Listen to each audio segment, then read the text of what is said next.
welcome to another video na sasagot sa inyo mga G-Loan katanungan. At ngayon may nagtanong naman sa atin, hindi lang po G-Loan mga kaibigan, pati TikTok Pay Later katanungan. Aba, TikTok Pay Later naman po tayo mga kaibigan.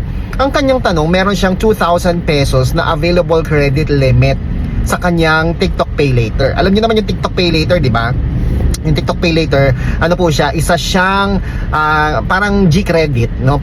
Credit line siya, pautang siya.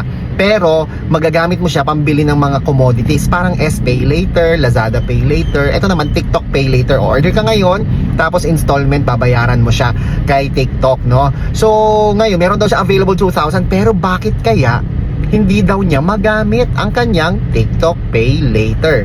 Alamin natin kung bakit mga kaibigan. So narito po ang ating kasagutan para sa kanyang problema dahil hindi nga magamit. Ito po ang nakita natin, ang TikTok Pay Later ay funded by WeFund Lending Corporation. Ito po yung one hand, no?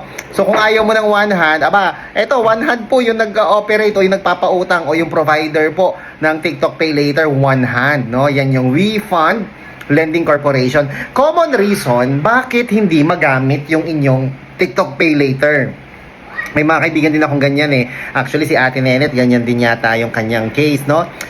We found out, according din dito sa aking research, kaya merong mga unavailable na mga credit limit because meron po kayong overdue or missed payments. Okay? Ibig sabihin, na hindi kayo nakabayad on time. Pag hindi po kayo nakabayad on time, definitely magre-restrict kagad yan, maho-hold, no? Kaya ang pinakamaganda, on or before your due date, bayad nyo na po ang inyong amount due. Pangalawa, baka maaaring meron pong system security check.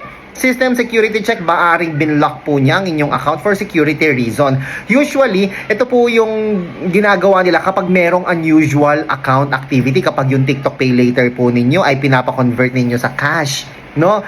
Nangyayari po yan, maaaring ma-hold po ang inyong mga TikTok Pay Later. At sumunod, hindi naman ganun katagal yan. May cooling off period lang yan. Siguro 1 week to 1 month. Ganun lang po siguro yan. At isa pa po, meron pong merchant or product restrictions. Kaya hindi mo magamit yung credit, yung TikTok Pay Later mo sa isang shop or sa isang pag-check-out dahil maaaring yung isa sa mga produktong binibili o ina-avail mo ay restricted ang paggamit ng TikTok Pay Later doon. Oo, may mga stores po, seldom lang ito eh, sobrang isolated cases po ito na hindi mo pwede magamit ang iyong TikTok Pay Later sa merchant na yon or sa seller na yon, no mga kaibigan. At sumunod, bakit hindi mo magamit ang iyong TikTok Pay Later? Maaaring merong external credit report issues. Maaaring merong kang bad record sa ibang loan application. Hindi lang loan application na yung OLA, hindi lang yon.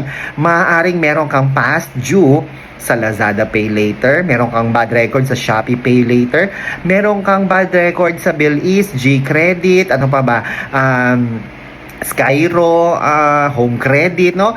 Kapag meron kang bad record sa mga loan provider na yan, product loan o cash loan, pag ikaw ay nagkaroon ng bad record sa mga yan, definitely, marirestrict ka na. Okay? So, anong pwede mong gawin? Ganito lamang po, check for the unpaid dues. Baka meron ka pang unpaid dues, unpaid balances. I-check mo.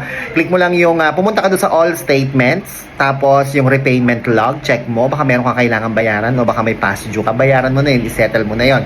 Pangalawang pwede mong gawin ay kumontak sa inyong customer service center, no? Diyan sa iyong TikTok Pay Later, meron diyan yung chat contact support, no? Meron po yan, available po yan diyan. Dahil kayo po ay dahil ang TikTok Pay Later ay provided by WeFund Lending Corporation, also known as One Hand, the best way to get specific reason and the solution is to contact them directly.